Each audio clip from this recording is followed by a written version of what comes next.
వాడు రోడ్డు మీద ఒక కుక్క పిల్లని చూశాడు. చూడంలోనే ఎక్సైట్మెంట్గా వచ్చేస్తా అంటే బయటకు వస్తున్నాము. ఇంకా దిగు, మెల్లిగా దిగు.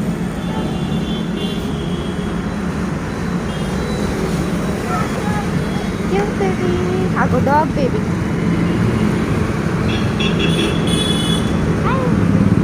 ఎక్కడికి రా ఇది? అవునా, ఎక్కడ తెచ్చావు? కొన్నావా? ఎంతరా? 10,000. అబ్బా బాగుంది. 10,000. ఏం పెట్టావు మరి దీనికి? పాలు బిస్కెట్ పెట్టావా? నువ్వు స్కూల్కి వెళ్ళాలా ఇవాళ? అవునా, బాగుంది. ఏం పేరు పెట్టావు మరి దీనికి?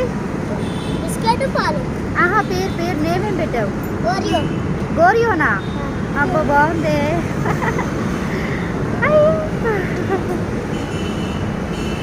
మా వాడు చూడు ఎంత ఎక్సైట్మెంట్గా చూస్తున్నాడు అది. Okay, bye friends.